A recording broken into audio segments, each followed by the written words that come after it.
All right. So it's about 11:06 on May the 28th of 2016. I spent the last 2.5 hours reading 66 pages into Voice Recorder Pro on an iPhone, and when I went to save the file for uploading to YouTube, it only saved 27 minutes. So that means that I just wasted 2.5 hours. So I'm gonna start it again. I don't care how long I gotta stay up. This is gonna go up as soon as I can get it. And we're going to do this all over again. And I'm using 2 iPhones this time. In the case that one fails, hopefully the other backup will work. It's just like when they take my internet down when I try to promote Schaeffer Cox. I got 2 internets now. I got 2 internet service providers. It's just constant trouble all the time. But this is incredibly important. There's probably not any other audio or file that I've seen that puts the Schaeffer Cox story together in as much detail as this particular report. And it was given to me by a reliable source. I don't know who wrote it, but it's an incredibly detailed document that outlines everything that's happened. And once you read this document, you'll understand how wicked our government is. Specifically, how wicked Eric Holder is, Loretta Lynch, Barack Hussein Obama III, Karen Loeffler, Stephen E. Skrocki, Joseph W. Bottini, Yvonne Lamoureux, Judge Robert J. Bryan, J.R. Olson, Aaron Bennett, and Bill Fulton. Psalms 109 imprecatory prayer needs to be prayed for every single one of the people I just listed and their role in sending an innocent man to prison, secret CMU, CIA-ran torture prison. And we will not let this stand in America. And here we go. I'm going to start reading again. Let's go. Dateline, May 29, 2014, from Western Journalism Center. Shocking how the U.S. government used an agent provocateur to charge a patriot with terrorism. During Lynch's confirmation hearing, Senator Hatch exclaimed that the prosecution of Senator Ted Stevens was out of this world bad. The case is by far the worst travesty of justice I have encountered in my 25-year legal career, Robert John Esquire. Well, before his arrest in 2011, Schaeffer Cox was an established public figure in Fairbanks, Alaska. In January 2008, he worked as a paid staff for the Ron Paul campaign and quickly established himself as an effective campaign organizer and fundraiser. In March, he attended the Republican convention where, according to one participant, he wowed them and became a shooting star in the Alaska Republican politics. Buoyed by his stellar success, Schaeffer Cox challenged the way the Republican representative of his district and nearly won a 3-way race, carrying almost 40% of the vote. Schaeffer Cox had all the hallmarks of a homeschooled prodigy. Instead of pursuing a business curriculum at a university, he preferred to launch his own business, and within 3 years established a successful landscaping and construction enterprise that earned him a net worth of over $700,000. In addition to hunting and fishing, Schaeffer enjoyed the rigors of mountain climbing. 3 times he ascended Mount McKinley, taking his wife Marty with him on his 3rd and final climb. On other outings, he and Marty enjoyed driving off their sailboat in Sitka. After the 2008 election, he was traveling outside Alaska, warning citizens in fiery speeches about the tyrannical path of the federal government has been following for far too long. His speeches drew the attention of the FBI, and on February 16, 2010, the FBI initiated a preliminary investigation. The next month, on March 25th, the Assistant United States Attorney in Anchorage determined that Schaeffer has not crossed the line between protected speech and actionable threat. On April 4th, 2010, the opinion was independently confirmed by another Assistant United States Attorney in Fairbanks, who likewise agreed that legal action was inappropriate. Schaeffer had no criminal background. By every measure, he was an outstanding citizen who had a reputation for helping others. Yet even after soliciting the opinion of 2 Assistant United States attorneys who each independently determined that legal action was not appropriate, the FBI continued to investigate Schaeffer Cox. The FBI teamed up with federal prosecutors from the notorious Polar Pen investigation. Justice Department attorneys in 2006 were deployed to Alaska to investigate various allegations of public corruption. Their investigation was so marred with so much malfeasance that many of the charges against the public officials were later dropped. This is the same bunch that got caught trying to frame Senator Ted Stevens. The Polar Pen investigation. In 2006, the Public Integrity Section of the Department of Justice, DOJ, launched a widespread inquiry which ultimately came to be known as the Polar Pen investigation of Alaskan lawmakers. FBI agents videotaped Bill Allen, CEO of a large oil production company, Vico, dispensing cash payments to lawmakers. Afterwards, Allen became a cooperating witness for the government. Attorneys from the Public Integrity Section who worked for the Polar Pen and prosecutions included Edward Sullivan, Joseph Bottini, Nick Marsh, and James Skrocki. FBI Special Agent Mary Beth Kepner was the lead agent. In 2008, the investigation resulted in the indictments of 6 Alaska Republican legislators, including Representative Victor Coring and U.S. Senator Ted Stevens. Afterwards, Senator Stevens was tried and convicted. Stevens' guilty verdict was delivered just 8 days before Election Day. Subsequently, Stevens, who served 40 years in the Senate, lost to Democrat Mark Begich in an extremely close race. The outcome gave Senate Democrats filibuster-proof majority. Accordingly, the Polar Pen operatives determined that the balance of power in the United States Senate, which led to the passage of Obamacare. The pivotal argument of the government's case was that Senator Stevens did not pay for all the extensive renovation work on his Alaska residence, and that the senator was legally obligated to report the dollar value of the allegedly free work that was performed. In fact, the government's case was deeply flawed. Some months before the trial, the government was propelled into a panic spiral by a handwritten note by Senator Stevens' address to Bill Allen, the government's star witness. Senator Stevens thanked Allen and urged him to send a bill for the work performed. When the existence of the note was made known, the lead FBI agent on the case, Special Agent Mary Beth Kepner, was scared and said that it would be fatal to the government's case. Under pressure from the government and fearing that he would be charged as a sexual predator, Allen came up with a story to explain away the significance of Stevens' role. Polar Pen prosecutor presented the concocted story in court. Did you send Senator Stevens a bill or invoice after you, Allen, received this note from him? No. Mr. Allen, did you remember having a conversation with Mr. Bob Persons after you got the note from Senator Stevens? Yes. What did Mr. Persons tell you? He said, "Oh, Bill, don't worry about getting a bill." He said Ted is just covering his ass. Over the course of 2 years, Allen was interviewed more than 50 times. Not once did Allen offer this concocted scenario regarding Stevens' note, a piece of evidence that was so disturbing to the government that Polar Pen prosecutors initially hoped to explain away the note as a forgery. The novice explanation was offered by Bill Allen to the Polar Pen operatives just 8 days before the trial was to begin. Not one member of the Polar Pen team, not one FBI agent bothered to ask Bob Persons the obvious question as to whether he told Bill Allen to ignore the note from Senator Stevens. When Stevens' note first surfaced, Bill Allen told prosecutors that he did not recall speaking to Bob Persons about the note. Mary Beth Kepner, the lead FBI agent on the case, wrote, "Probably got the note, doesn't recall Bob Persons talking to him about the invoice." Afterwards, S.A. Mary Beth Kepner violated FBI regulations when she failed to properly document the Bill Allen interview in a 302 report. 4 Polar Pen prosecutors and 1 FBI agent actually heard Allen claim he did not recollect talking to Bob Persons about the note. Moreover, the Polar Pen gang never provided this information to Stevens' defense lawyers. In sworn testimony, Allen was asked by the defense, "When did you first tell the government that Persons told you Ted was covering his ass?" "It was just recently, wasn't?" Allen responded, No. This was a flagrant lie. The Polar Pen prosecutors and FBI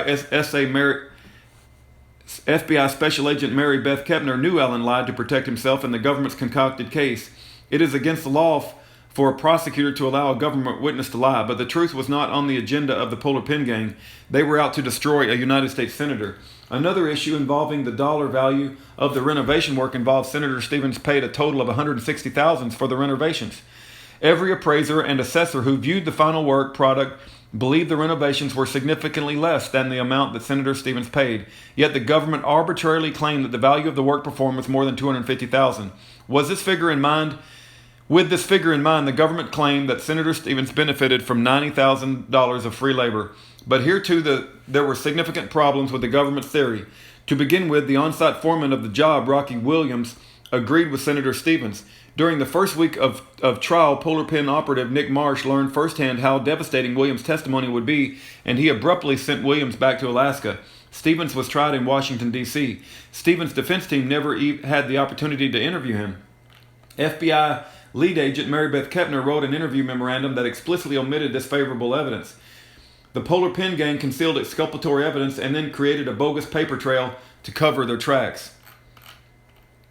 The government's grossly... Give me just a second here.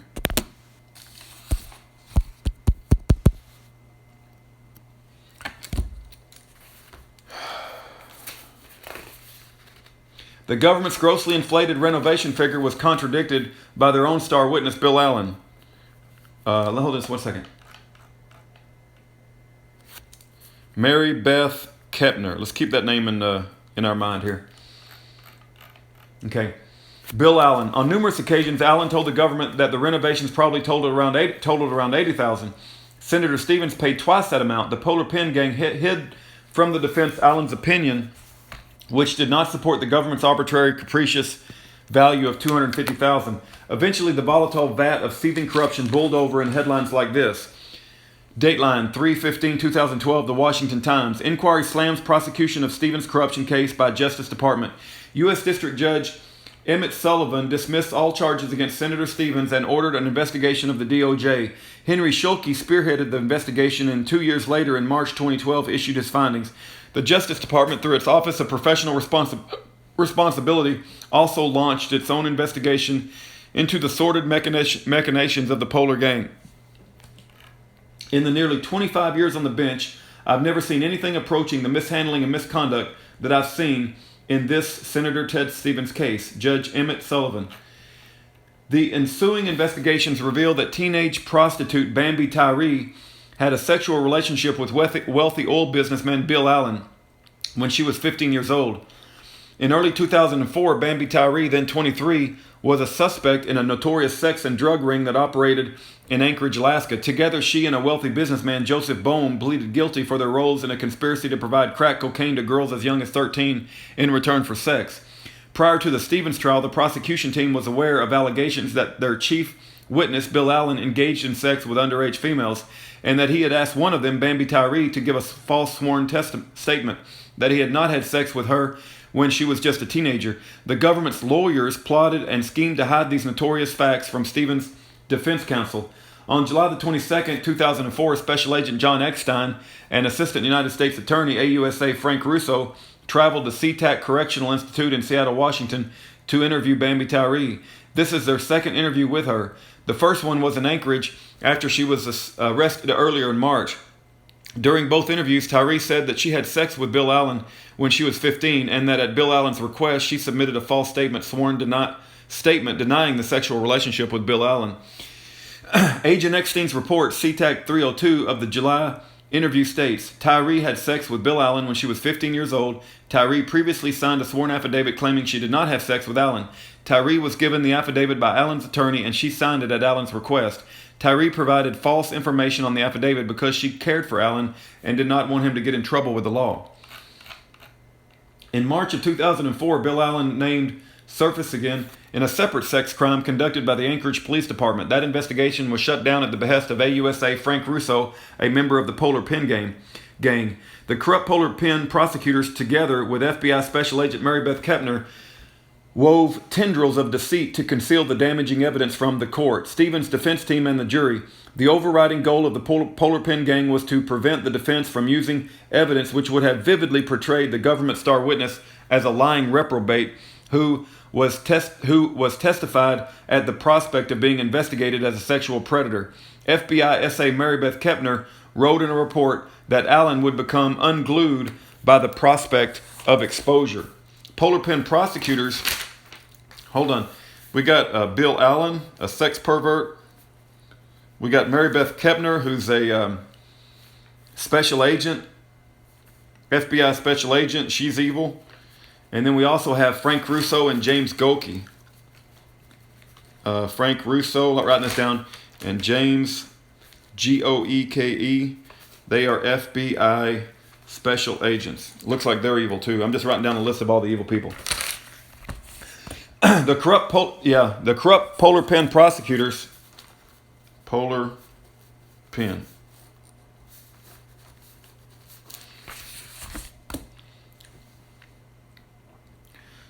Okay, Allen would become unglued by the prospect of exposure. Polar Pen prosecutors Frank Russo and James Goeke, who worked together with Bowen on the Bowen prosecution, were each aware that Bill Allen had asked Tyree to falsely declare that she and Allen had never had sex, and prepared affidavits stating so in preparation for their case against Bowen.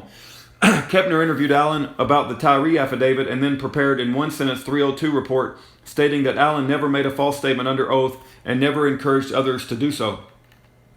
On October 10, 2007, Bambi Tyree was interviewed a third time about her relation with Bill Allen. This time, S.A. Mary Beth Kepner and AUSA Bottini met with her. The Kepner-Bottini interview differs from the previous interviews. Now the story is that it was Bambi's idea to provide the sworn affidavits, not Allen's. The Kepner-Bottini version is suspect for two reasons. The notion that a teenager would have the foresight to provide a sworn affidavit is preposterous. The previous...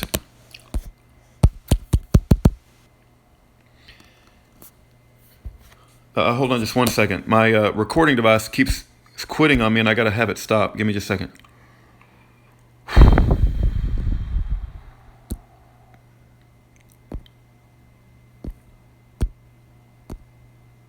Okay, here we go. Yeah, very good.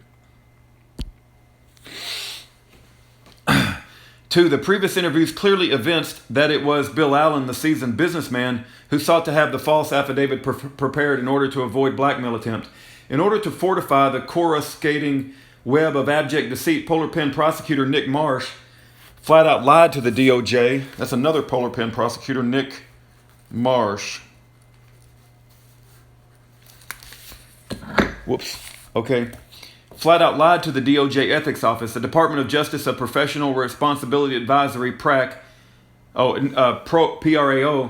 According to the PRAO's summary report and notes, Marsh told PRAO that CTAC 302 reported prepared by the FBI SA Eckstein was unclear as to whether Tyree lied at Allen's request, and the AUSA Russo's notes indicated that Tyree denied that Allen asked her to lie. Polar Pen prosecutor Nick Marsh made this declaration despite a clear statement in the CTAC 302 that Tyree signed the affidavit at Allen's request. Moreover, Polar Pen prosecutor Frank Russo had previously filed 3 sealed pleadings in the Boehm case, unequivocally stating that Allen requested Tyree Bambi's false sworn statement. But the PRAO summary sheet reflects that Marsh told PRAO attorneys that the evidence showed that Allen did not ask Tyree to lie. Based on the misinformation provided, PRAO advised Marsh that the Allen-Tyree affair did not have to be disclosed. PRAO attorneys have since declared that their decision would have been different if Polar Pen prosecutor Nick Marsh had provided them with the true facts. But the horrendously corrupt Polar Pen gang was out to annihilate the career and reputation of the U.S. Senator Ted Stevens. To accomplish this, the truth became their enemy, and the truth had to be destroyed. Dateline August 22, 2010. Alaska Dispatch News. Federal officials won't prosecute Bill Allen on sex charges. In August 2010, top officials in the U.S. Department of Justice blocked the prosecution of former VICO Chief Bill Allen on sex charges involving minors. Sergeant Kevin Vandergriff and Detective Michelle Logan bitterly disagreed with the decision. No explanation was provided to them from the DOJ. I think we put together a very solid case. We did a lot of work on it. It deserved to be indicted and heard before a jury, Vandergriff said. The complaining witness, Paula Roberts, said the Justice Department's decision was devastating to her. Officer Vandergriff began investigating Allen in 2004 when he received a report from Lisa Moore living in Anchorage claiming that she had sex with Allen when she was 18 and had seen several girls have sex with him when they were 15. One of those underage girls was Bambi Tyree. Officer Vandergriff first spoke to Roberts on August 20, 2008. After working the better part of a year, Officer Vandergriff and Detective Logan confirmed major parts of her story, including how Allen flew her from Seattle to Anchorage about 5 times for sex when she was 16, paying her thousands of dollars in cash for each trip.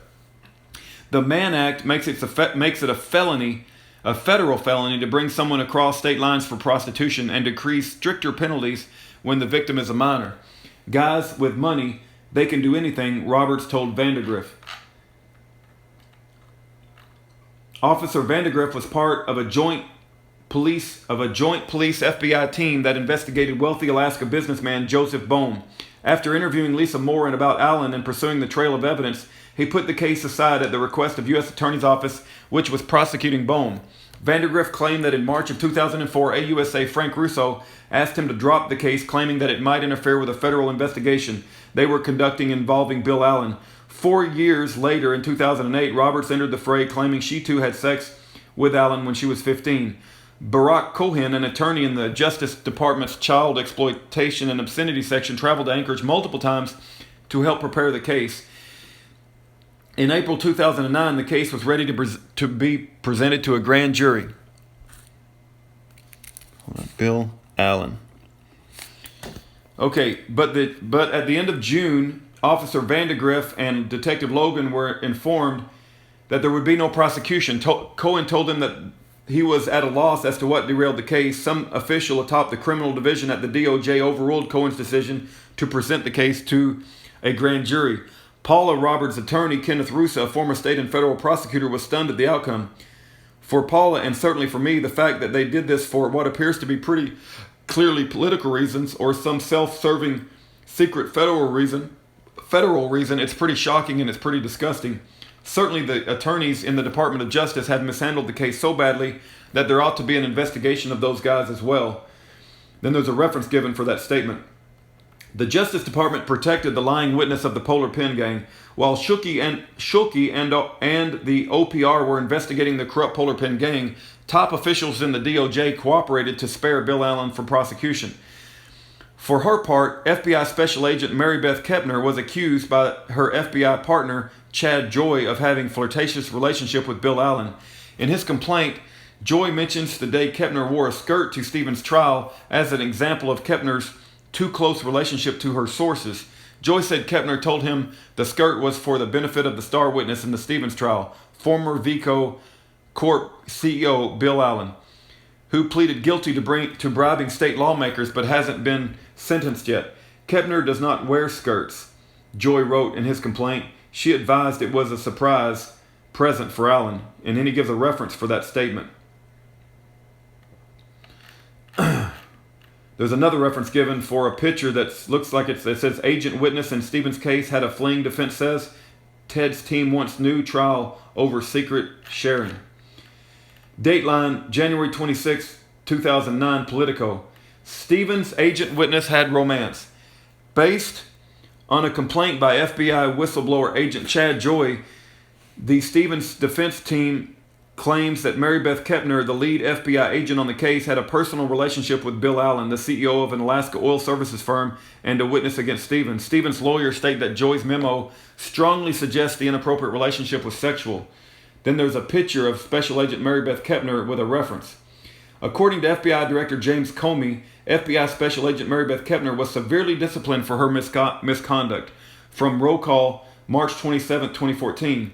FBI Director Comey was ready for a line of questionings from Republican Senator Lisa Murkowski about the FBI's conduct in the probe of her former Alaskan colleague. Murkowski asked for an update from 2012 on allegations made by FBI whistleblower agent Chad Joy about an inappropriate conduct by a fellow agent.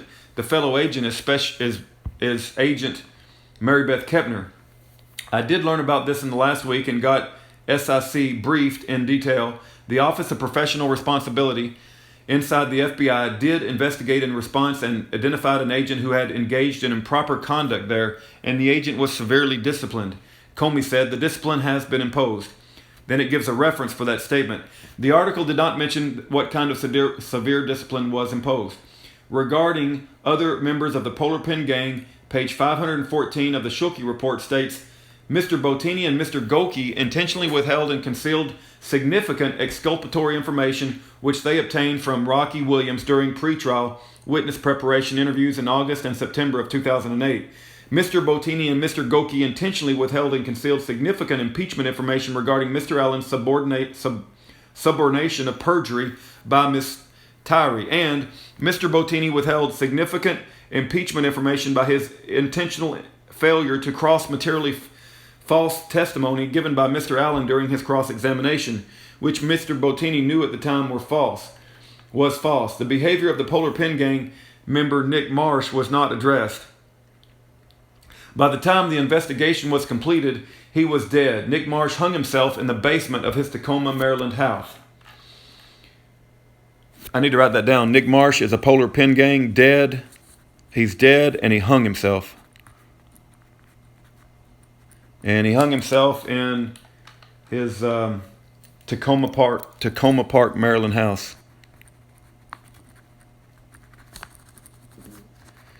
Okay, so the Polar Pen Gang comprised of Nick Marsh, Mary Beth Kepner, Frank Russo, and James Goki. And then we have a sex pervert of Bill Allen.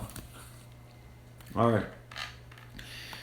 William Welch, chief of the Public Integrity Section, together with Deputy Chief Brenda Morris, oversaw the investigation and prosecution of Senator Ted Stevens. Both Welch and Morris were absolved of wrongdoing by Skrocki. The venal government behavior was supposedly restricted to the frontline prosecutors and not their supervisors. This seems hard to fathom. U.S. District Judge Emmett Sullivan angrily declared that Welch and Morris were in contempt at a hearing in February 2009 amid a dispute about the U.S. Justice Department's failure to provide documents to Stevens' defense lawyers. Welch was later assigned to senior litigation counsel when the government was gunning for the courageous NSA whistleblower Thomas Drake, a case that was so badly flawed it totally collapsed on the eve of its trial in June 2011, and Drake appeared on TV investigative program 60 Minutes. Okay, we got to watch this, write this down. We got William Welch and who is the other guy? Brenda Morris. Brenda Morris are Polar Pen supervisors.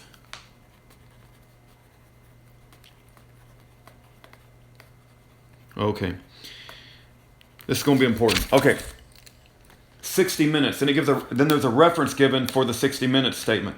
Integrity Chief Welch told Drake's criminal defense team that potentially exculpatory evidence relating to Drake's years-long cooperation with the Department of Defense Inspector General investigation had been destroyed.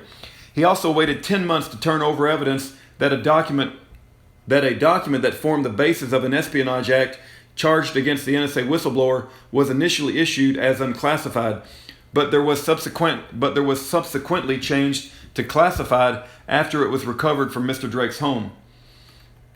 When the judge overseeing the case accepted the deal in July, he called the government's handling of the case, putting Mr. Drake through 4 years of hell, devastating him financially, only to drop the major charges on the eve of the trial, unconscionable. Then there's a reference given for that.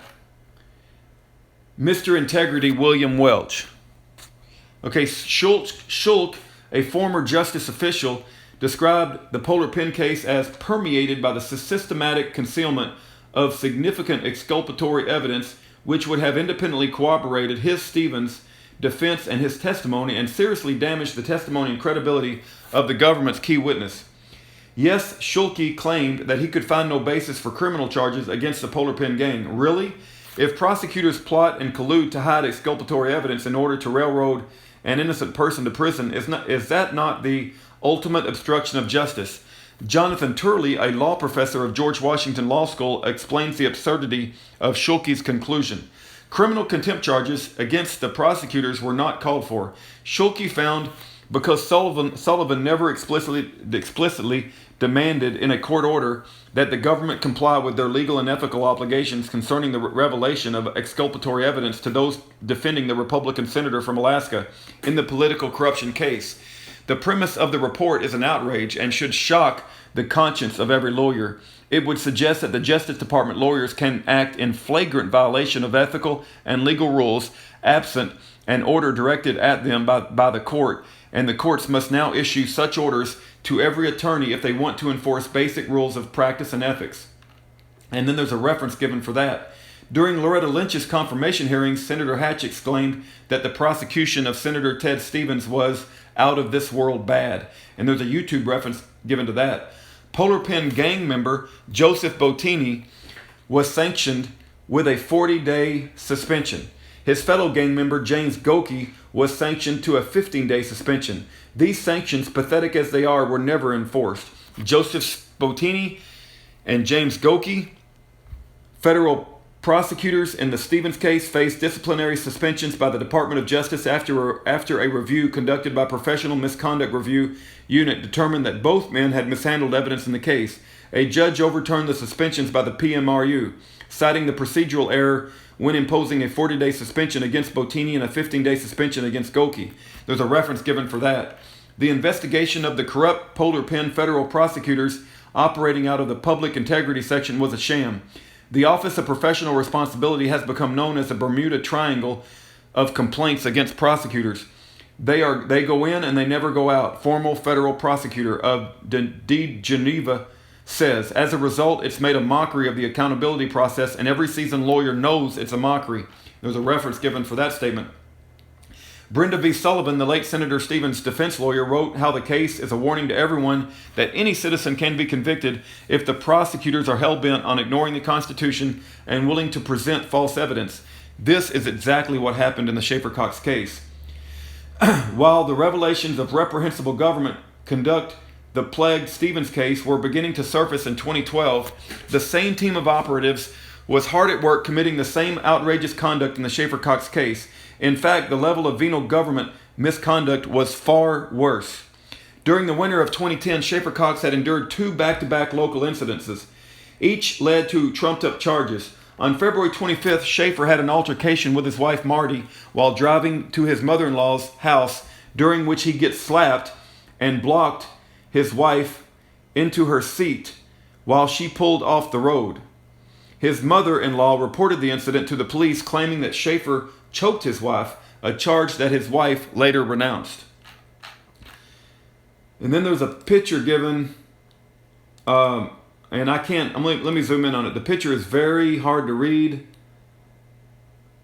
It's so hard to read, whoever put this document together, if you're listening to me read this, you really got to get more clearer pictures. I mean, I'm not going to try. It's just too difficult to read. I wish I could read it. Let me try to put it in Microsoft PowerPoint and try to zoom in on it here.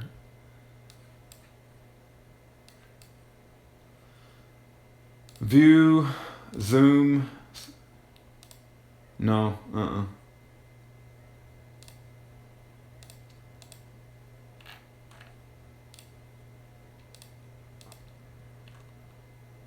It's too hard to read. I can't read that. Anyway, let's go back to the article.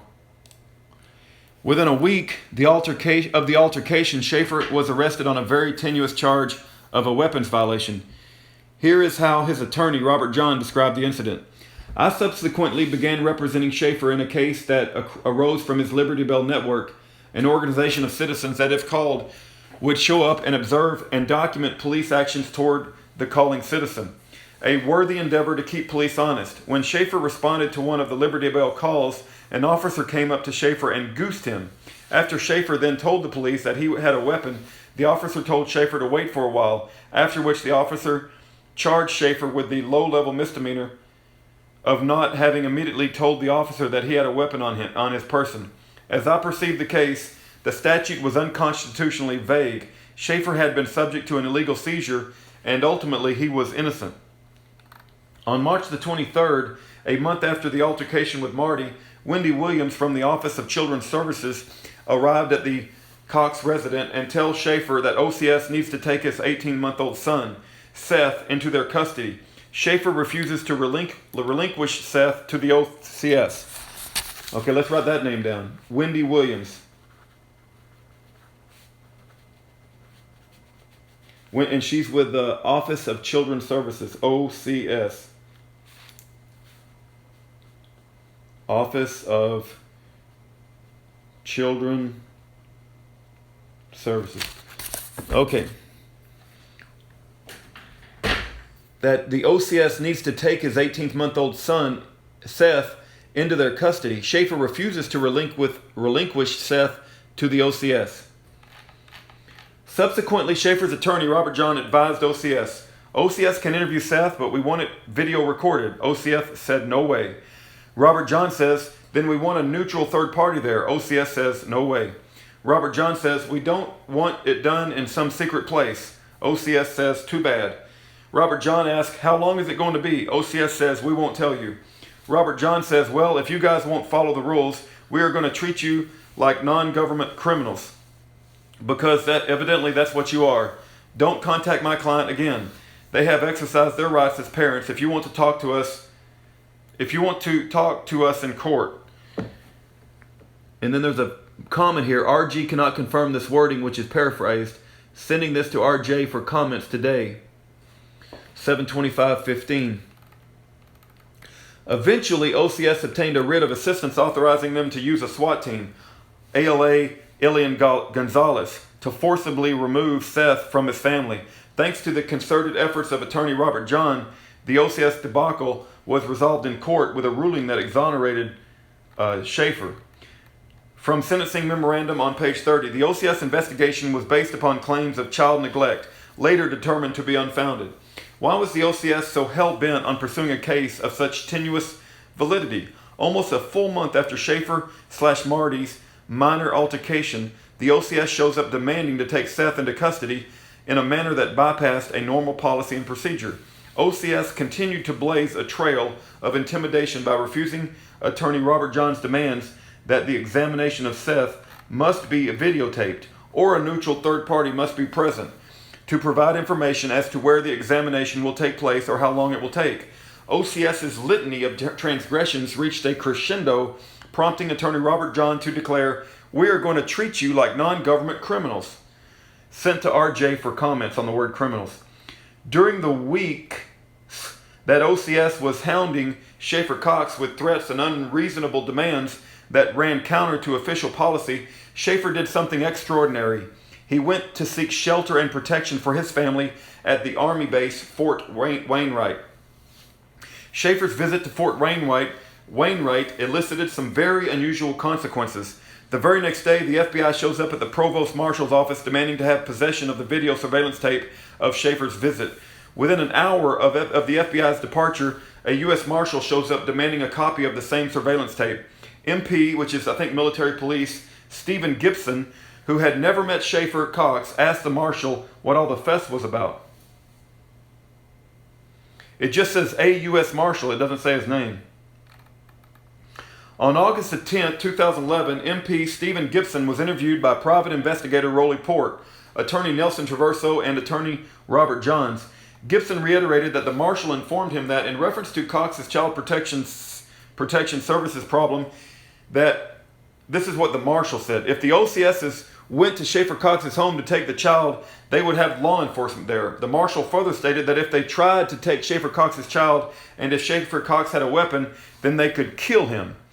He also stated that if that happened, it may solve the whole problem. Anyway, the Marshal described Schaeffer's house as a fortress surrounded by underground tunnels and fortified with booby traps. I sure wish we knew the Marshal's name. Here are portions of the remainder of the interview. SG. Who's SG again? Hold on. SG is...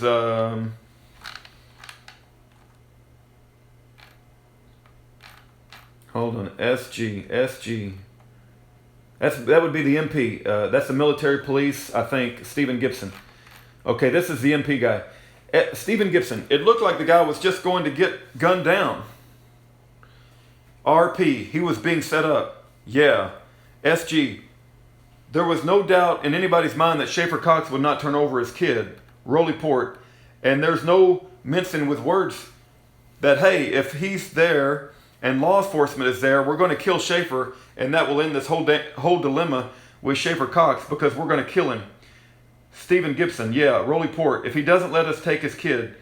Stephen Gibson, Attorney Robert John, who forced OCS into a court-ordered resolution favorable to Schaeffer, later wrote, the state seemed to be harassing Schaeffer and even provoking him.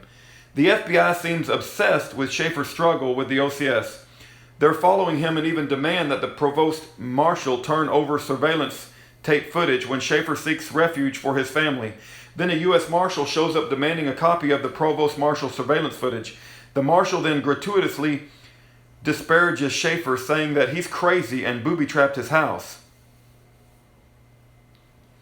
Again, it just refers to him as a Marshal and a Provost Marshal, but doesn't give his name. Meanwhile, the FBI was spreading its own venom. Lance Roberts of Cooper Valley Electric Association. And then in the note it says, Golden Valley Electric Association. Lance knew Schaeffer too well to allow this lie to be told.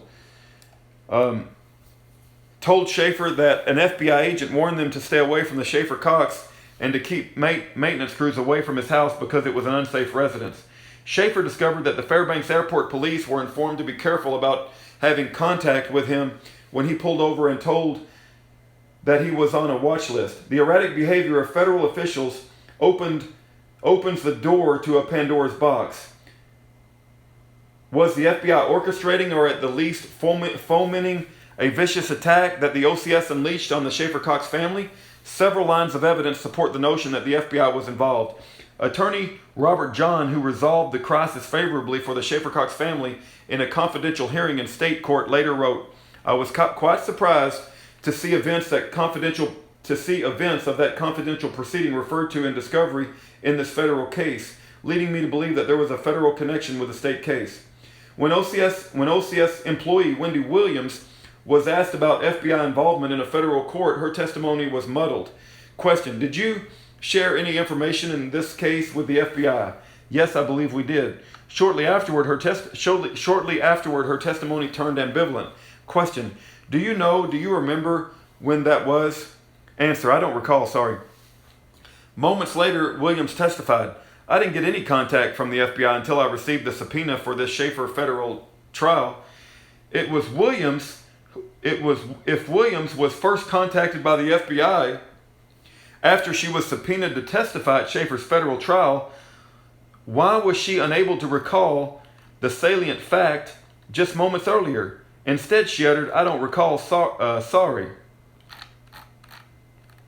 One gets the impression that her inability to earlier recall when the FBI contacted her is indicative of the fact that her first contact with the FBI was not when she was subpoenaed, but in fact probably happened earlier when she was investigating Schaeffer Cox. FBI's, keep in mind this Wendy Williams girl is with the OCS, Office of Children's Services, and she's claiming that the FBI is not what instigated this all-out effort to take Schaeffer Cox's son, based on this minor incident that Marty and Schaeffer had. FBI's obsession with Schaeffer Cox, persistently following him, spreading lies about him, demanding video surveillance tape when he enters Fort Wainwright, even gets even more bizarre. The unusual visits by the FBI and the U.S. Marshal, the demand for the routine surveillance tape footage, the caustic remarks uttered by the U.S. Marshal, including the ominous statement that they could kill him, Schaeffer Cox, if he has a weapon when law enforcement comes to take his son away, prompted MP Military Police Stephen Gibson to meet with Schaeffer Cox family and suggest a way to solve the Schaeffer Cox problem with the OCS, Office of Children's Services. MP Military Police Gibson had never met Schaeffer prior to the FBI U.S. Marshal appearance at the Provost Marshal Office. Schaeffer met with MP Gibson in a public park. Gibson recommended a child psychologist to Schaeffer that he believed would issue an honest, non-biased report. Schaeffer took Gibson's advice, and the recommended psychologist was used in the court proceedings, which ruled in favor of Schaeffer. Gibson also consulted with a JAG attorney who stated that Gibson was not out of line to speak with Schaeffer Cox, and declared that Gibson deserved a medal for helping avoid a situation that could have become hostile, resulting in unnecessary bloodshed. Some of the August 10, 2011 interview dealt with the Stephen Schaeffer meeting. Roll report. Okay, the information you passed on to him, Schaeffer, do you think he could believe it if it verified the law enforcement was out to kill him? Could you see where a reasonable person would come to that conclusion based on what you observed from the marshal and what you heard? SG, Stephen Gibson, I definitely could. MP Gibson summarized his experiences with Schaeffer. After this initial encounter, I became better acquainted with Schaeffer Cox. His dad and mine are ordained ministers. Other mutual interests revolve around hunting and fishing. At no time did Schaeffer Cox discuss violent overthrow of the government, nor did he ever seek information regarding confidential military matters. Whenever I asked him about his political beliefs, he told me that change should be brought about by the people electing different leaders in Washington, and that violence was only to be used in self-defense or in defense of family. FBI threatens witnesses. After Schaeffer Cox was arrested on March 10, 2011, the FBI questioned MP Gibson about his relationship with Schaeffer Cox. During the interview, the FBI advised Gibson that Schaeffer was making disparaging comments about him. For his part, Gibson did not believe this. Gibson did not reveal the U.S. Marshal's comments to the FBI since they never asked him. At the conclusion of the interview, the FBI informed Gibson that he was cleared of any suspicion and that the civilian administration for the provost office would be informed. Nonetheless, Gibson, who had a top secret security clearance, was removed from his MP law enforcement job. During November 2011, Gibson furnished his affidavit to Schaeffer's defense team.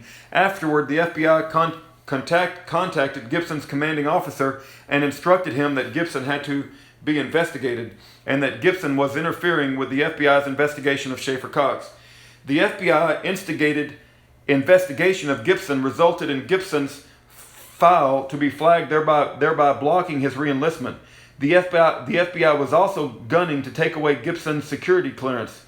Eventually, Army officials intervened and assisted Gibson so he could remain in the Army and move to a different position with his security clearance intact. The FBI tried to coerce Mayor Cox, Schaeffer Cox's sister, into testifying against her brother. They subpoenaed her, flew her to Anchorage during that trial, and then showed her transcripts of statements she had supposedly said about her brother when she was earlier interviewed by the FBI. What the FBI claimed she stated was not what she had said at all. When Mayor Cox told the FBI that her transcripts were not accurate, did not reflect her thinking, and that she would not validate them on the stand, the FBI told her that she had to take the stand and give testimony consistent with the written report the FBI put in front of her, or else face prosecution on giving false statements to the FBI. Mayor became very upset, told them they couldn't prosecute her for making false statements because she hadn't made the statements they attributed to her, and that she wanted to talk to a lawyer. The FBI then put her on a plane and flew her back to Oregon. Attorney Harvey Silvergate, the author of 3 Felonies a Day, How the Feds Target the Innocent, explains in this 6-minute video how the FBI uses their 302 forms to entrap people, and then there's a reference to a YouTube video. When the FBI failed to bully Mayor Cox into lying for them, they put her on a plane before Schaeffer's defense counsel could question her. The same skullduggery was used by the Polar Pen Gang in the Senator Ted Stevens case, when Rocky Williams, the foreman of the renovation project for Senator Stevens' Alaska residence, provided testimony favorable to Ted Stevens. Polar Pen gangster Nick Marsh quickly put him on a plane from D.C. to Alaska before Stevens' lawyers could interview him. Enter FBI informants Bill Fulton and Gerald J.R. Olson. Okay, let me write these names down real quick. Hold on.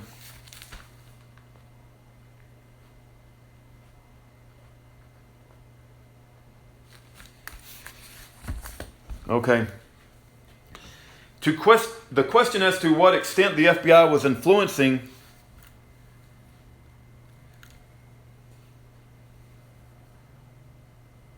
OCS's persecution of Schaeffer Cox now assumes a new dimension of sinister plotting. While Schaeffer and his wife Marty were recoiling in abject fear as the state seemed to be harassing Schaeffer and even provoking him, FBI informants were coercing Schaeffer into violent recourse, telling him that the government is after his family and that is a line in the sand that cannot be crossed. The FBI paid informant was Bill Fulton. He owned a military surplus store, Drop Zone. In Anchorage, another player was Aaron Bennett, who also owned a military surplus store, Far North Tactical, in Schaeffer's hometown, Fairbanks. In 2010, Fulton worked as a security guard for Joe Miller when he was running for the U.S. Senate. Miller, the Tea Party candidate, upset Lisa Murkowski in the Republican primary and jolted the establishment Republicans. Afterward, Murkowski kept campaigning as a write-in candidate. Bill Fulton single-handedly torpedoed Miller's campaign when he tackled and handcuffed a local reporter while working as a security guard for candidate Joe Miller.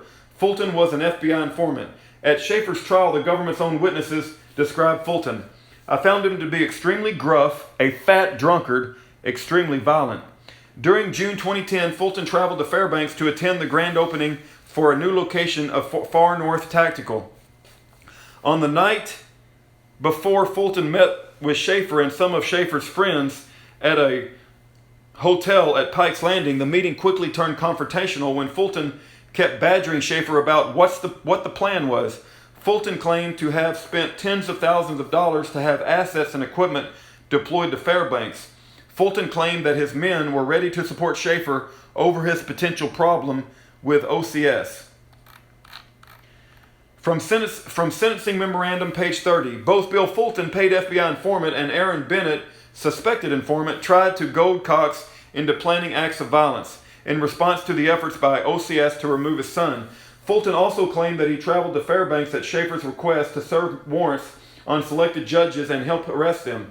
Government witnesses Mike Anderson testified that Schaeffer seemed entirely surprised that Fulton was there and did not understand why he was there. When Fulton kept pressing Schaeffer to reveal his plan to arrest certain judges, Schaeffer's colleague, an elderly gentleman named Les Zeber, informed Fulton that there's no such plan ever existed.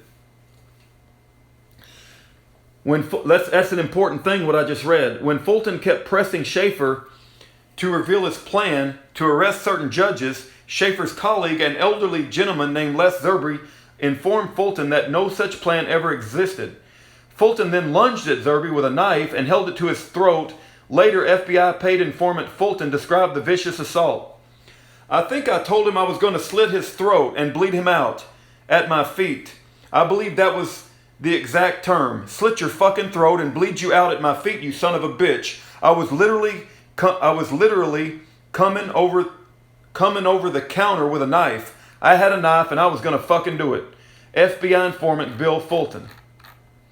Schaeffer decided not to attend the grand opening of Far North Tactical the next day because he wanted to avoid further contact with Fulton and Bennett. After numerous phone calls, he decided to make a quick appearance. Throughout the day, Bennett and Fulton kept stirring the pot, telling people that Schaeffer was planning a radical plan of action, perhaps even a war. For his part, Schaeffer was baffled by what was being attributed to him. He had no idea what Bennett and Fulton were talking about. Within days after the incident, Schaeffer Cox met with the AUSA, Steve Cooper, in Fairbanks and warned him that there were individuals apparently well-funded who were coercing him to cause harm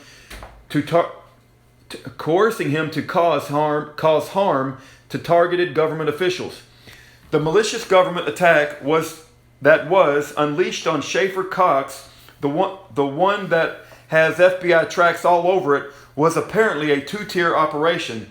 Use of the office of OCS to threaten to take away Schaeffer's toddler son, to send him into a tailspin of panic, and then use informants to coerce and bully him into violent recourse. At that juncture, ALA, the words of the U.S. Marshal, they could kill him, and that may solve the whole Schaeffer Cox problem anyway. While these events were unfolding, the FBI turned loose another informant by the name of Gerald J.R. Olson. Mr. Olson, recently arrested after he cheated scores of senior citizens out of hundreds of thousands of dollars. One of his schemes involved the installation of a phony septic tank systems. When he wasn't busy conning senior citizens, Olson earned money as a drug wholesaler for the notorious outlaw motorcycle gang Hell's Angels. All right. I'm writing that down. Olson is Hell's Angels. Bennett is Far North Tactical. And Bill Fulton is Drop Zone. Okay.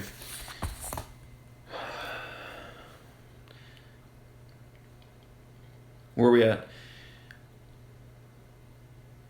While these events were unfolding, the FBI turned loose another informant by the name of Gerald J.R. Olson. Mr. Olson was recently arrested after he cheated scores of senior citizens out of hundreds of thousands of dollars. One of his schemes involved the installation of a phony septic tank systems. When he wasn't busy conning senior citizens, Olson earned money as a drug wholesaler for the notorious outlaw motorcycle gang Hell's Angels. He and the FBI made a perfect match. On August the 13th, 2010, Olson began secretly recording his meetings with Schaeffer Cox. The government wanted to see what they talked about behind closed doors. Between August 13, 2010 and March 10, 2011, the FBI used Olson to clandestinely record over 100 hours of interaction with Schaeffer Cox and his friends. Some of the recordings were audio and some were video. For 7 months, the FBI secretly conducted audio and video recordings. All of this after 2 assistant United States attorneys independently concurred against legal action. Except for the rogue back-to-back trumped-up charges during the winter of 2010, Schaeffer Cox had no issues with the law. There are strong indications that the FBI prodded the OCS to threaten to take his toddler son in order to trigger a violent and possibly lethal confrontation that would solve the whole problem. FBI informant Bill Fulton and suspected informant Aaron Bennett were pressuring him to violent revenge. Now the FBI unleashes a new informant, the conman Hells Angels drug wholesaler J.R. Olson. For his first assignment, Olson was instructed to attend a barbecue hosted by Schaeffer with the intention of joining Schaeffer's fledgling militia, the Alaska Peacekeepers Militia, motto, defend all, aggress none.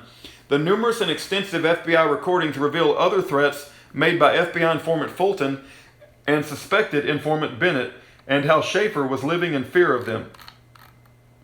February 12, 2011, meeting. Schaeffer. He's suspected informant Bennett is constantly pushing me, saying, you've got to just fight and start the killing, you know, and sort of figure it out later, you know. And I'm being very temperate and, no, hold back. Let's not be premature, you know. That's just retaliation. That's just vindictive, you know. Nellie, whoa, Nellie, pump your brakes, you know. FBI informant Olson, put the reins on.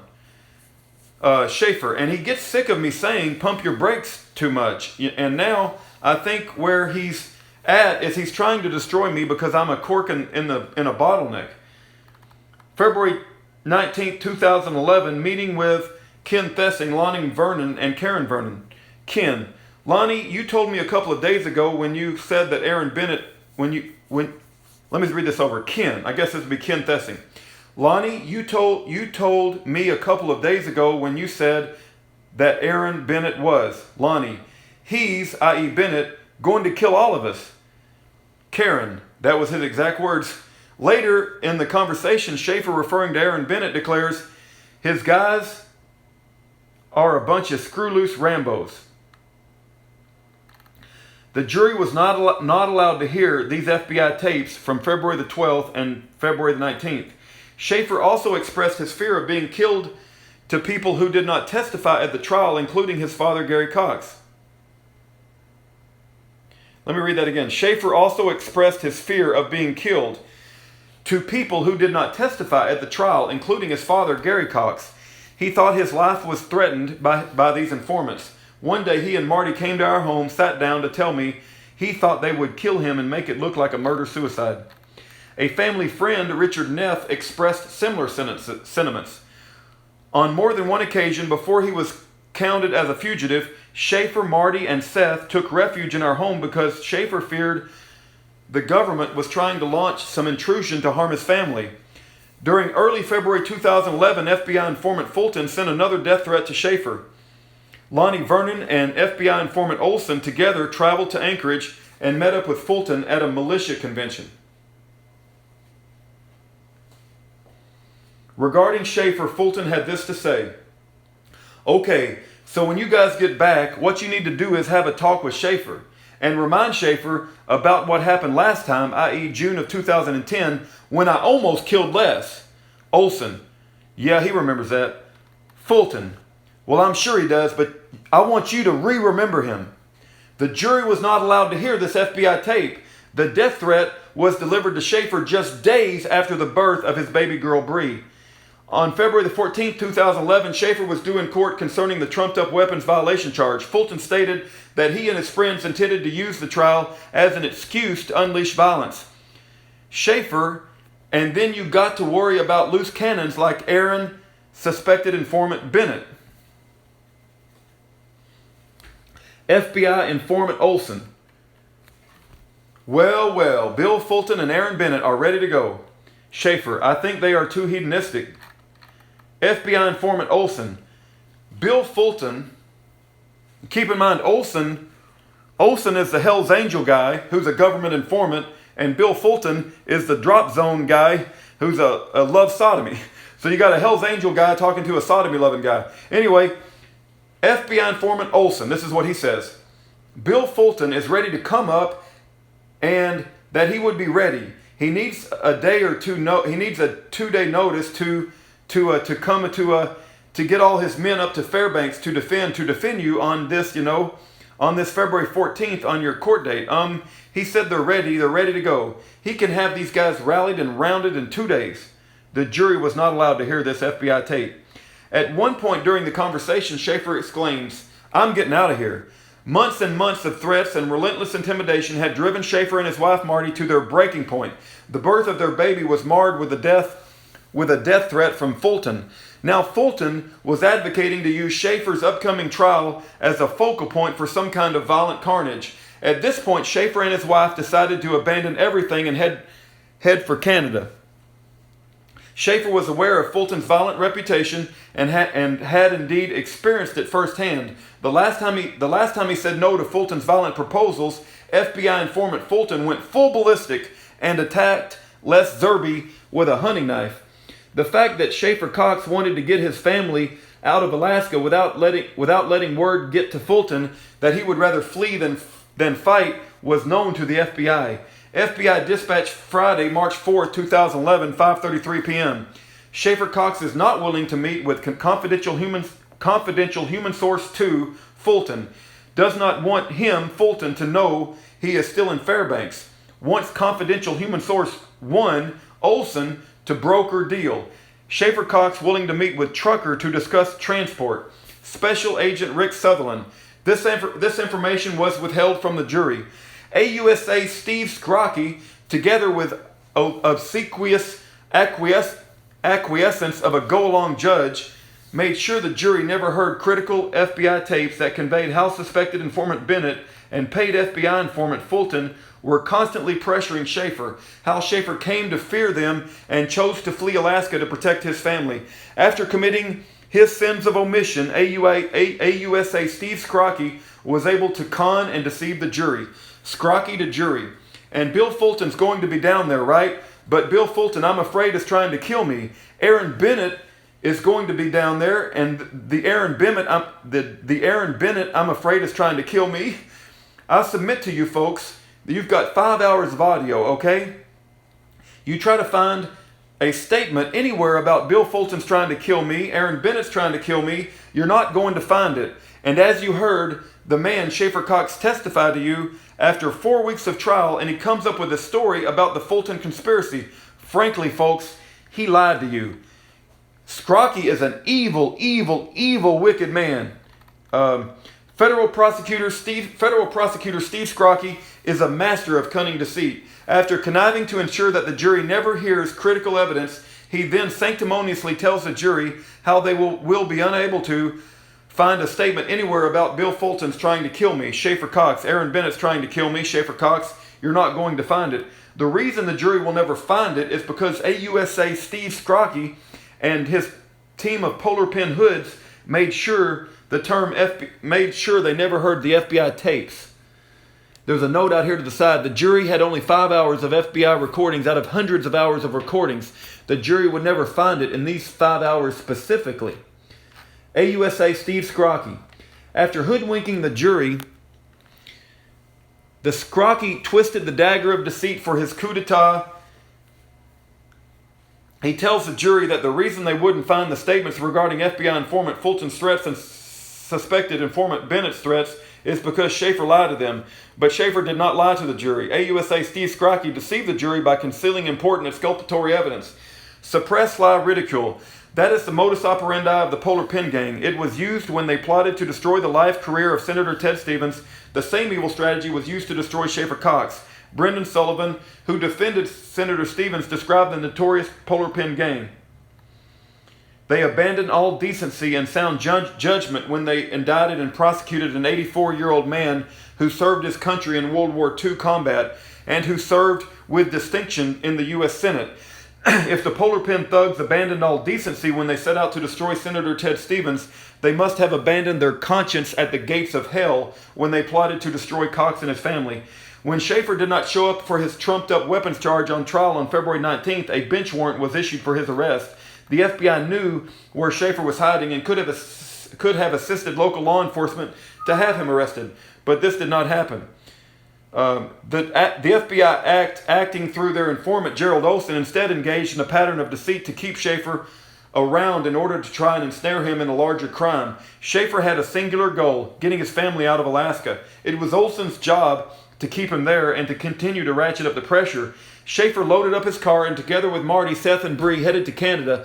Olson trailed him and eventually caught up unbeknownst to Schaeffer. Olson disabled their vehicle by removing the battery, just preventing the escape. Olson then tells Schaeffer that he can arrange for a commercial trucker friend to transport Schaeffer and his family to Montana. It was all a ruse to keep Schaeffer in Fairbanks. Attorney Robert John later described his astonishment at Olson's brazen behavior. Olson is the Hell's Angel guy. Olson certainly must have panicked when Schaeffer announced he was leaving February 19, 2011, but Olson's desire to save himself from punishment cannot justify Olson's removing the battery from Schaeffer's vehicle and perpetrating the trucker's ruse to keep Schaeffer in Fairbanks. I continue to be struck by the fact that the action of J.R. Olson in restraining Schaeffer to Fairbanks are above and beyond anything I found an invited informer of or the government agent being allowed to do. After almost 3 weeks of delay, Olson is running out of excuses as to why his alleged trucker friend hasn't arrived. Finally, on March 10, 2011, Olson picks up Schaeffer and a friend, Barney Coleman. Olson says his friend parked his truck at a nearby parking facility. The three of them ride together inside Olson's pickup. The vehicle is wired with a transmitter, allowing an FBI agent to monitor a conversation in a concealed video camera. Olson is wired with a recorder. Olson tells Schaeffer and his friend Coleman Barney that Fulton has provided him with some silencers and grenades for them to purchase. They arrive at the parking lot where a commercial truck is parked. This was the FBI's last chance to ensnare Schaeffer into a crime, other than the relatively minor crime when Schaeffer did not show up for his trumped-up misdemeanor charge, whereby he was ultimately found innocent. As Olson leaves the vehicle and to get the silencers and grenades, Schaeffer tells Coleman to put on gloves because the merchandise is going back to Fulton. They don't want Fulton to know that they even handled the stuff. Moments later, he is arrested. Piling on the charges. The most serious charges levied against Schaeffer Cox were charges of conspiracy to murder government officials and solicitation of the murder of government officials. But these charges never appeared in the original indictment, nor did they appear in the first or even the second superseding indictments. Instead, they were added in the third indictment. This after Schaeffer rejected a plea bargain from the government on much lesser charges. The new charges were based on the government's wild theory that either a KJNP security detail, a phantom hit list, or a 241 plan amounted to a plot to aimlessly seek out and kill government officials. This is an account from Attorney Robert John. As I recall, when we argued the motion to the court, AUSA Skrocki did not address the issue in the motion, but instead went on and on about a dangerous man Schaeffer, about what a dangerous man Schaeffer was. If Schaeffer Cox was such a volatile, dangerous person plotting to murder judges and other government officials, why didn't the government indict him right away with the conspiracy to murder charges? The KJNP security detail. On November 23, 2010, Schaeffer had an interview at the KJNP studio. An armed security team accompanied him to the interview and set up a guard perimeter outside the building. This was done after they secured permission from the property owner. The government's argument that the event constituted a conspiracy to kill employees of the government was totally rejected by the jury. One of the jurors wrote to the trial judge. The jury categorically rejected the prosecution's allegation that this was a murderous plot to kill federal officials, but was instead a plan to lawfully defend themselves. The 241 plan. Basically, the 241 stands for if they, the government, take one of us, we take two of them. Much was made by the prosecution of the so-called 241 plan as evidence that Schaeffer Cox committed conspiracy to murder officers and employees of the United States. While it's true that Schaeffer did discuss with others the concept of a 241 in the event that total tyranny erupted and the lives of their family and other innocent people were at stake, the 241 plan was in fact brought up time and again by FBI informant J.R. Olson, who is the Hell's Angel undercover agent. On February 12, 2011, there was a command meeting.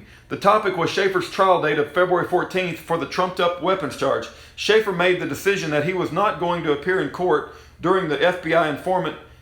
That he was not going to appear in court. During the meeting, FBI informant J.R. Olson kept bringing up the 241 plan. The entire meeting was recorded by Olson. At 1:19:43, FBI informant J.R. Olson asked, what to do if the police apprehend Schaeffer. Olson wants to know who they should go after. Schaeffer is willing to discuss this topic, but he states emphatically, keep in mind we're only speculating this. Later in the conversation, Olson says, I mean, we should plan as if it's going to happen. This was not included in the government's Exhibit 14 on February 12th meeting, but it is in the transcripts of the meeting on page 68. At 138:01, Ken Thessing states that nothing good can come of the 241 and suggests that Schaeffer should leave Fairbanks. At 139:49, Schaeffer says that God will tell them what to do, but that Ken Thessing is correct. At 149:43, FBI informant Olson states that he supports the 241 plan and believes that they should proceed to the logistics of the 241 plan. It is the FBI informant Olson who makes this assertion after Schaeffer has already explained that they are only speculating. After Thessing rejects the 241 plan and Schaeffer agrees that he ought to consider leaving. At one point, the FBI informant Olson pushed a 541 plan. Finally, Schaeffer responds saying, I'm not going to do a Rambo, I'm going to do a Gandhi. At 153:11, Schaeffer lays out a strategy for February 14th regarding his court date. If Schaeffer Cox is arrested, he opines, hitting them with paperwork every way I can, while his supporters raise hell by picketing, engaging in peaceful protest, passing out flyers, etc. After listening to the meeting, S.A. Sutherland wrote, do not feel it will support a prosecution, emphasis in original. The jury never saw this email. On February 19th, 5 days after a bench warrant was issued for Schaeffer Cox, when he did not show up for his misdemeanor hearing, a marathon 6-hour meeting ensued. FBI informant Olson again pushes the 241 plan while he clandestinely records the meeting. FBI informant J.R. Olson, I think we need to have that stuff 241 planned. FBI informant J.R. Olson, what's to kick 241 in place if such happens? Because if they get you Schaeffer and throw you in a cage, you're not going to be able to communicate with us. FBI informant J.R. Olson, I want to go over to what our response will be. FBI informant J.R. Olson, what happens when they start grabbing us one by one, if they were to swoop in? FBI informant J.R. Olson, it will be just a matter of time before they come in. Then what initiates 241? Schaeffer responds, I'm not motivated by wanting to see their heads roll. I'm motivated by wanting my family to live free and prosperous. I lost my house, my business, and my whole fortune. I believe that me losing everything and just walking away from it, that's what I think is the brightest future for my family. Costing the enemy is not my objective. I would forgive them if they would just leave me alone. At one point in the discussion, participant Coleman Barney discusses the 241 plan with Schaeffer, whereby they mutually conclude it'll be a fruitless gesture. This exchange, together with the rejection of the 241 plan after FBI informant J.R. Olson kept foisting it on the other participants, did not appear in the Government Exhibit 24 on the February 19th meeting. It is included in the transcripts on page 140. At one point in the meeting, Schaeffer declared the best thing might be to disappear. Later, Schaeffer states, our best option, get out. FBI informant Olson recorded the entire conversation, but the jury never got to hear Schaeffer rejecting 241. After the February 19, 2011 meeting, S.A. Sutherland wrote in an email, no immediate threat identified to Leo, elected officials, or judicial official identified. The jury never saw this critical email. Schaeffer claims that the 241 plan was proposed to him by the FBI informant J.R. Olson on February 6, 2011. This seems consistent since in subsequent meetings throughout the month, it is always Olson that pushes for the 241 plan. This is clearly revealed in the FBI's own recordings, which unfortunately the jury never heard. Olson, the convicted conman, says that Schaeffer was the one who proposed 241. When Schaeffer allegedly made this proposal, Olson claimed that his recorder malfunctioned. Hence, we only have the words of a lying conman, J.R. Olson, the one who kept instigating and pushing the 241 plan. The phantom hit list. During Schaeffer's trial, the government claimed that Schaeffer asked a friend to compose a list of people to be murdered. Much was made of the so-called hit list, even though there never was an actual list. Government witnesses Michael Anderson testified that he did start a database when he researched the home address of certain government individuals, some of whose names he received from Schaeffer Cox. Schaeffer wanted the information in case there was a total collapse of government. Later, Anderson, on his own volition, destroyed the database. A page on a notebook belonging to Anderson features the heading Federal Hit List. It features the name of a U.S. Marshal, Anderson did this himself after he read an article about the marshal. He said that after he wrote this, he never went back to it. Schaeffer Cox never discussed or even mentioned the marshal that Anderson referenced. Even the FBI had doubts about the purpose of the list. In an email dated March 3rd, 2011, S.A. Sutherland wrote, "Any idea of Cox's intention with the list, especially in light of the fact that he is leaving, no known intention. All the FBI knew for sure is that Schaeffer was willing to give up his house, forsake his profitable business, and abandon almost everything he owned so he could sneak his family out of Alaska. During Schaeffer's trial, government witness Mike Anderson testified that Schaeffer never said that he wanted to overthrow the government, and he never heard Schaeffer advocate killing people to overthrow the government. There were discussions between Mike Anderson and Schaeffer Cox, adumbrating that if the government collapsed, they might have to protect themselves with deadly force, but Schaeffer never said he intended to shoot people who were featured on the database. Anderson testified that he had 15 to 20 names on the database before he destroyed it, and that only a few of the names came from Schaeffer. Nonetheless, at trial, the government vehemently argued that Schaeffer's intention was to kill those on the list. The jury never got to see the critical FBI email prepared by the government's lead investigator that Cox cast doubt on Cox's The jury never got to see the critical FBI email prepared by the government's lead investigator that cast doubt on Cox's intention. The email, together with the testimony of the government witness Mike Anderson, totally eviscerates the government's fallacious claim that Schaeffer Cox constructed a hit list with intent to murder government employees. Prison. The FBI embarked on a mission. How much time? The FBI embarked on a mission to pursue Schaeffer Cox with fanatical zeal. The government's apparent willingness to exacerbate a contrived crisis over Seth's welfare reveals a web of craven depravity. The government's trail of outrageous conduct includes, but is not limited to, the apparent constant surveillance of Schaeffer so that FBI agents were aware of his visit to Fort Wainwright and the FBI's demand for routine surveillance tape from the Army base. The U.S. Marshal's comment about booby traps. The U.S. Marshal's comment about how killing Schaeffer may solve the problem. The FBI spreading lies claiming that Cox's residence is unsafe and should not be approached. The FBI's deployment of sociopathic informants who, for a protracted period of time, continued to ratchet up the pressure on Schaeffer. The FBI's bullying and intimidation of witnesses. Even worse, there was no legitimate law enforcement purpose in electronically recording, investigating, surveilling, and attempting to rig illegal transactions with Schaeffer Cox in response to his protected free speech that was critical of the government. Nonetheless, the FBI pursued and hounded him even after 2 assistant United States attorneys independently determined that legal intervention was not justified. Once they dragged Schaeffer Cox into court, and the government all but guaranteed a conviction by making sure that critical exculpatory evidence was kept from the eyes and ears of the jury. And after his conviction, Schaeffer was sentenced to 26 years in prison and put in solitary confinement for months on end.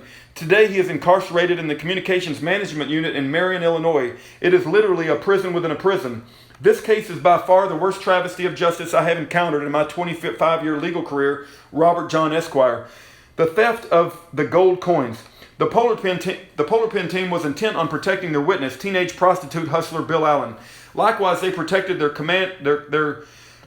command witness J.R. Olson, who, after he apparently stole $30,000 worth of gold coins from Schaeffer. The incident occurred on February 19th when Olson was helping Schaeffer move his family from Lonnie Vernon's house to the home of Coleman Barney. Olson, who was with Schaeffer for over 6 hours, recorded the entire encounter at 3:36:27. Schaeffer tells Olson, "It's pretty bad when you're down to saving pennies." This was in reference to a 50-pound box that actually contained silver and gold coins, but not pennies. At 3:38:09, while Schaeffer is tending to his toddler son Seth, an audio is generated that sounds like tape being ripped back and the box being opened. This could be Olson unattended opening the box that contained silver and gold. At 5:58:59, Schaeffer's friend Barney Coleman picks up the heavy box, exclaiming to Olson that it's very heavy. Olson responds, "I think it's loose change and gold and silver." There's no reason for Olson to know about the gold and silver coins. Schaeffer intimated to Olson that the contents were pennies, not precious metals. Later, when the coins are counted, 4 rolls, 24 gold coins, worth $30,000 are missing. Investigator Rolly Port assembled audios, affidavits from witnesses with receipts from the coins into a complaint that he filed with the Alaska State Troopers. Afterwards, the state police officers were dispatched to interview Schaeffer's wife. Marty. Marty Cox explained that since the suspected culprit was an FBI informant, that she would like to have her attorney present. The officers informed her that they would not speak to her in the presence of her attorney or her investigator. The troopers did not advise investigator Rolleport that if the theft charges against Olson could not be proven, that they would file charges against Marty Cox. Schaeffer was incarcerated at this time. It's not normal police procedure to refuse to speak to a theft victim in the presence of counsel. How unusual is it for the police to inform a theft victim that they will be charged with a crime if the police are unable to prove that the suspected culprit, in this case an unsavory person who has a long history of cheating people out of an accumulated total of hundreds of thousands of dollars, committed the crime.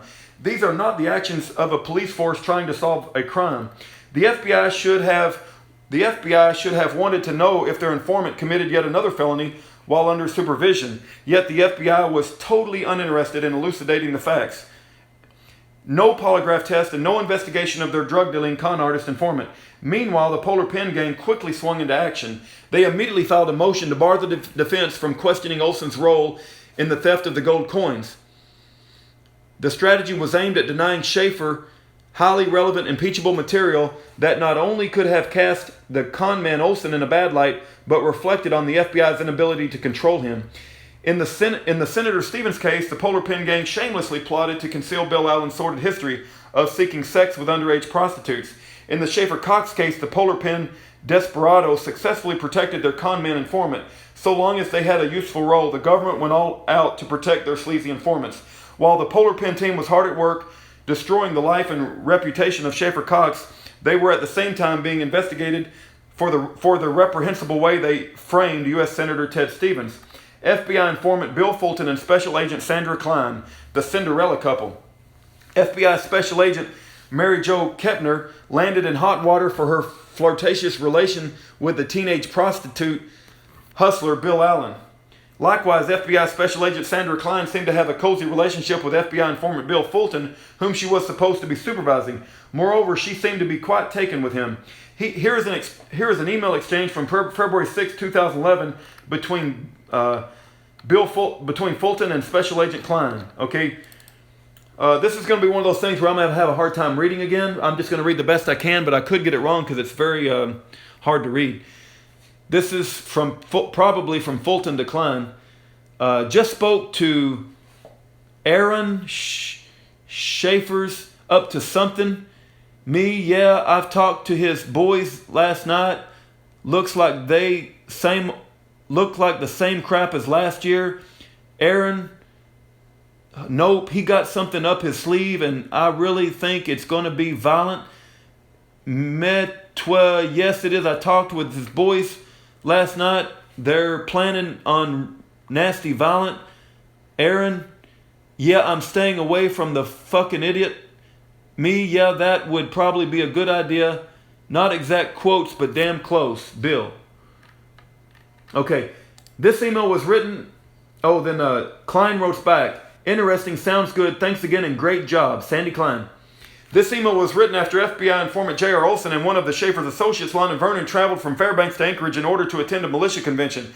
Before departing for Anchorage, Olson and Vernon stopped by at Schaeffer's house. Schaeffer was not going to attend the convention as he had just spent the entire day at home delivering his baby girl, Bree. When Olson and Vernon stopped by, he told them to avoid Fulton and Bennett during their time in Anchorage.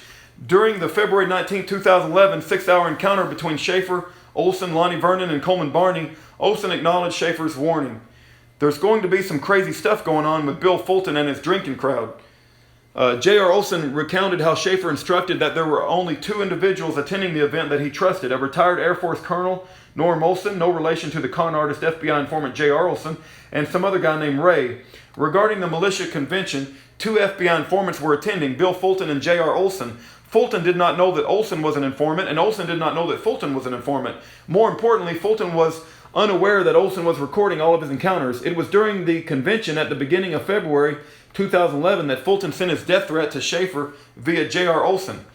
FBI informant Fulton had no idea he was being recorded by another FBI informant. Norm Olson told the investigator report that he listened to Schaeffer Cox speak at the convention via teleconference and felt that both Bennett and Fulton were very rude. The retired colonel also stated that Bennett and Fulton made it known that they did not believe Cox had what it takes to stand up against the government, and that he was a very, very weak leader. Norm Olson also stated his perception that FBI informant Bill Fulton and suspected informant Aaron Bennett were trying to goad Cox into some plan of action against the government, but Schaeffer did not buy into it. Later in February, 2 meetings, each lasting several hours, took place involving Schaeffer and some of his loyal friends. FBI informant J.R. Olson recorded both events.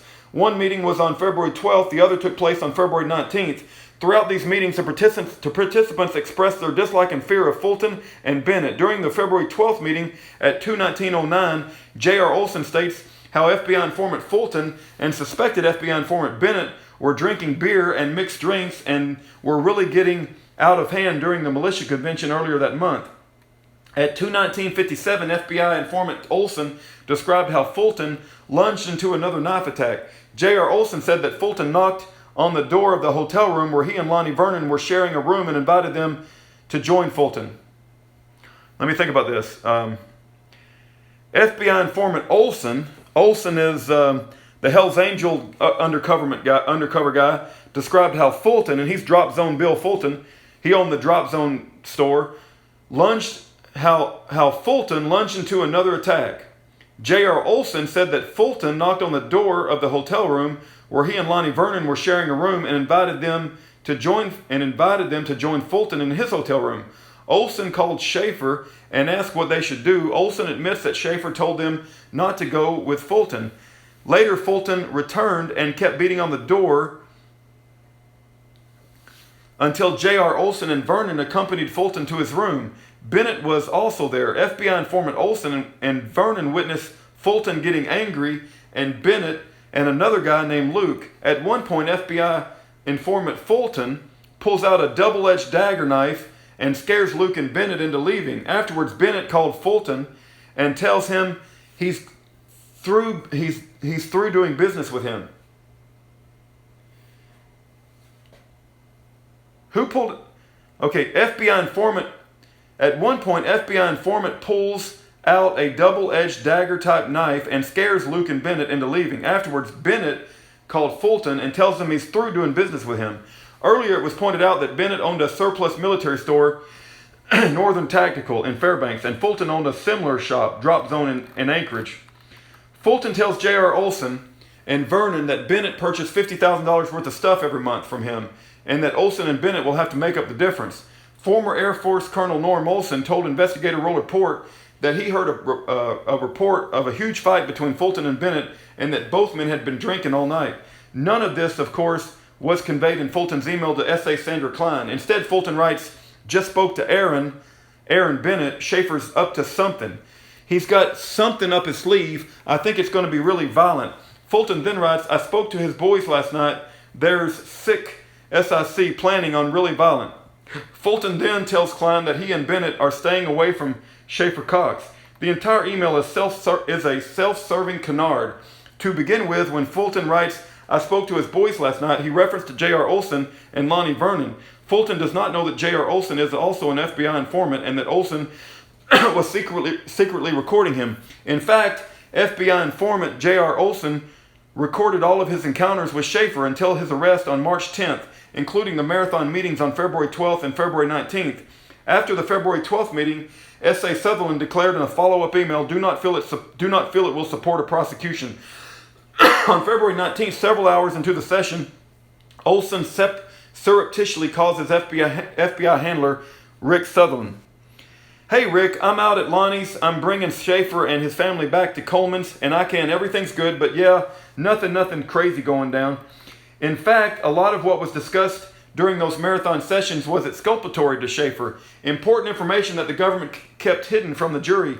It was during these sessions that the FBI learned firsthand that the only thing Schaeffer had up his sleeve was his keen desire to move his family out of Alaska, even if it means losing everything. The FBI also learned how much Schaeffer and his crowd loathed Bennett, and that Schaeffer did not want Fulton to know his whereabouts. This was revealed in the FBI email on March the 4th, just 6 days before Schaeffer was arrested. For her part, Special Agent Klein seems to lap up the slop that Fulton feeds her. Thanks again and great job, she tells Fulton, without probing for details. On February 27th, Fulton sends this email to Klein. Okay, I'm going to try my best to read it, but again, these things are very hard to read because they got pictures of them. This appears to be from Fulton to Klein.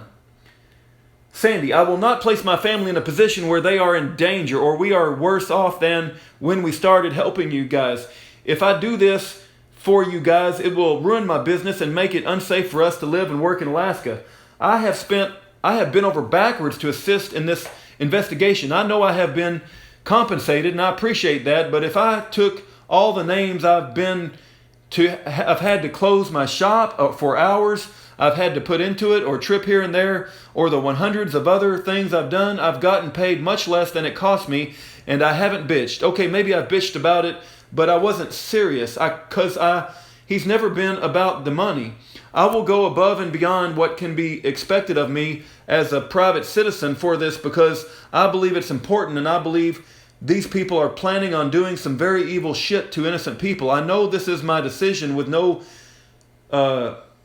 coercion from you guys, but I will not sit on 14 years of my, I will not shit on 14 years of my wife and I slowly building our lives up. So I do expect the government to make us whole and step in and step up. I know you guys don't have unlimited money, but neither do I. My family will not suffer because the government needs me. My wife suffered for our country when I was in the service. I have been straight up with you since we started talking about this, about what it will take and for me to do this. I am more than willing to put my life in danger and possibly the lives of my family and my wife and children away from their family in Alaska and walk away from a business I built myself and walk away from our friends and community. GOAPD was just starting to like me again, but the government must be willing to make us whole. What a crybaby whining piece of freaking lying crap. Anyway, this email was sent 11 days before Schaeffer Cox was arrested. Fulton knows that the arrest of Schaeffer and Lonnie and Karen Vernon are imminent. Fulton is instructing the Special Agent Klein that afterwards, Alaska will no longer be a safe place to stay for his family. He also laments having to give up his business in order to relocate his family. Fulton states, I have been over backwards to assist in this investigation. Really? Fulton seems to have forgotten the June 10th, 20 incident when he attacked Les Zerbe with a knife and held it to his throat, threatening to bleed him out, and then bragged about the incident during the February 2011 militia convention to J.R. Olson and Lonnie Vernon, unaware that FBI informant J.R. Olson was recording him. Fulton seems to have forgotten the death threat he issued to Schaeffer Cox during the February 2011 convention and told J.R. Olson to convey the threat to Schaeffer, unaware that FBI informant Olson was recording him. Fulton seems to have forgotten how, in a drunken rage, he wielded a knife and chased Bennett and his friend Luke out of his hotel room. Was Fulton bending over backwards to assist senatorial candidate Joe Miller when he tackled and handcuffed a reporter? The government's own witness, Mike Anderson, described Fulton. I found him extremely gruff, a fat drunkard, extremely violent. The FBI's own recordings and emails plainly show that Schaeffer Cox and his friends wanted nothing to do with Fulton. In his email, Fulton states how he will go above and beyond what can be expected of a private citizen, all because he is so concerned about the evil consequences that are about to be unleashed on innocent people. This is more self-serving canard from Fulton. Early on February the 6th, Fulton is gnashing at the teeth over Schaeffer, planning something bad, anti-violent. Fulton's lies served a dual purpose.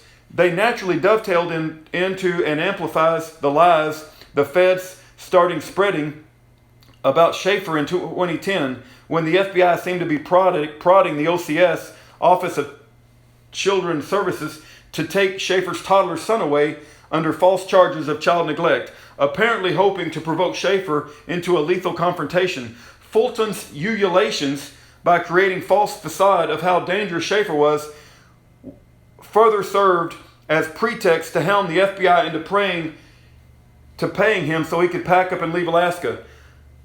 I will not place my family in a position where they are in danger. Fulton writes, yet the FBI's own recordings clearly show that it was Fulton, unaware that he was being recorded, who sent the death threat to Schaeffer. In June 2010, it was Fulton who drew a knife and went into a rage after it was revealed that Schaeffer Cox and his Alaska Peacemakers militia had no plan to arrest judges. As noted in the sentencing memorandum on page 30, Fulton and Bennett were goading Schaeffer to take drastic action in response to OCS's machinations to take his son away. 8 months later, in February 2011, retired Air Force Colonel Norm Olson stated that Fulton and Bennett were pressuring Schaeffer to join them into some plan of action against the government, but that Schaeffer wasn't buying into it. On March the 4th, just 6 days before his arrest, the FBI recorded Schaeffer at 38 minutes into the recording. Schaeffer says he is grateful that he still has his family and they haven't provoked and shot him yet. His state of mind was set on getting his family out of Alaska. Everybody who comes into contact with Fulton seems to recognize he is a drunken, dangerous, knife-wielding, sociopathic maniac. Everyone, that is, except for FBI Special Agent Sandra Klein. In an email to one of her colleagues referring to Fulton, Special Agent Klein says, "I do feel for him." Here is another email sent from FBI informant Fulton to Special Agent Klein telling her how much he loves good wine. All right, let me zoom in. Okay, this is Fulton to Klein. Okay, so the wife says Disney World is in Orlando.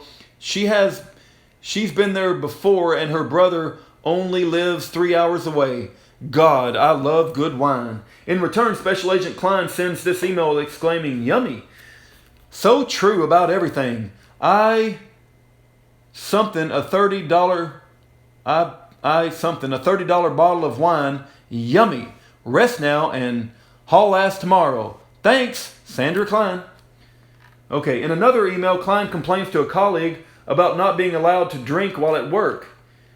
"I know, maybe the first thing in the morning we can get the EG and KG and send and see what our options are and what our expectation should be, blah, blah, blah. Sucks we can't drink at work. I would remind those at charge of the money about the recent AZ shooting and how we could very well be thwarting the same sort of plot himself. I hate to think they want someone to die before they take it serious." In another email, Klein states, I just don't have confidence in the BU to take care of those who help make our cases." How important was Fulton's contribution to the Schaeffer Cox case? The government never even called him to testify. In another email, after Fulton was moved out of Alaska, Klein recommends Fulton for future work. Is just one of those guys that seems to be in places where he hears things. The fact that Fulton hears and later dishes out is inflated hyperbole. Doesn't seem to bother Klein. She seems more than happy to scoop up Fulton's crap faster than he can defecate it out. The public integrity section targets the Tea Party. On February 6, 2014, Jay Sekulow, director of the American Center of Law and Justice, testified before a congressional committee that was investigating the IRS. Sekulow's organization represented more than 40 Tea Party organizations in a federal lawsuit against the Internal Revenue Service. During the hearing, he complained about the phantom DOJ investigation of the IRS. On June 14, 2014, Sekulow reversed course and informed his clients not to submit to an FBI interview. What happened? During the February congressional hearing, Sekulow complained that not one of his clients was interviewed by the FBI. 4 months later, he advises his clients not to be interviewed. What changed his mind? Judicial Watch changed his mind. During the late 2014, Judicial Watch discovered emails as far back as 2010, which revealed that the public integrity section of the DOJ was colluding with the IRS to see if it could piece together prosecutions of nonprofits even before any evidence of wrongdoing emerged. Sekulow specifically told his clients, "The Justice Department, which oversees the FBI, is not capable of conducting a credible and truly independent investigation into the IRS targeting scheme," said Jay Sekulow, chief counsel of the ACLJ. "This federal investigation is deeply tainted because it is clear that this unlawful targeting scheme was the result of well-coordinated effort by the IRS and other agencies to punish groups and organizations for expressing their First Amendment rights. We now know that Justice Department as well as other agencies worked together with the IRS during the targeting campaign, with the DOJ specifically the Public Integrity Section, even encouraging federal investigators to pursue prosecutions simply because of the cooperative, conservative beliefs of groups and organizations. It is not in the best interest of our clients to meet with federal investigators who were urged to pursue these very organizations during the height of the targeting scandal." There's a reference given for that statement. Judicial Watch sounded a similar warning. The DOJ has been corrupt. Justice Department officials might themselves be implicated in coordinating a campaign to potentially jail Tea Party organizers. There's a reference given for that. The Public Integrity Section, a cancer of corruption. As a direct result of the Public Integrity Section's corrupt conduct and the illegal verdict of the Polar Pen Gang obtained, Senator Stevens lost his bid for re-election to an 8th term in office. The citizens of Alaska lost their stalwart champion who had served them for 40 years, and the balance of power shifted in the United States Senate. The power shift is what allowed Obamacare to squeak through. This is not the first time that the henchmen from the Public Integrity Section have targeted a powerful member of Congress for destruction. In 1986, Justice Department Attorney Reed Weingarten and James Cole, working in Public Integrity Section, concocted an illegal prosecution of Congressman Hansen that was later overturned by the U.S. Supreme Court. Here is Ron Paul, Congressman Hansen's most highly valued colleague, speaking about George Hansen on the House floor. There's a YouTube video given. 1:58 to 2:20 minutes. James Cole got rid of Congressman Hansen after the IRS failed to destroy him by illegally planting lies in the press that the Congressman Hansen was not paying his taxes 3 weeks before Election Day. There's a picture of James Cole, who is now Deputy Attorney General.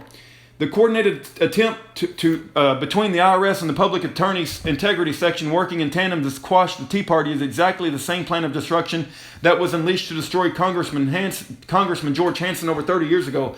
The agencies are the same, the IRS and the Public Integrity Section, and so are the players. James Cole, working out of the Public Integrity Section, led the illegal railroading of Congressman George Hansen. Today, James Cole is leading James Cole is leading DOJ's phantom investigation of the IRS. Watch James Cole dodge questions from Representative Trey Gowdy while Gowdy tries to find out the progress of the investigation. And there's a YouTube video given. There's a picture of Ron Paul. How many people are going to be arrested and put in secret prisons in America? Then there's a picture of George Hansen. While visiting the hostages in 1979, I was taken through the torture chambers of the Shah's main prison and shown where shins were broken, teeth smashed, and nails pulled.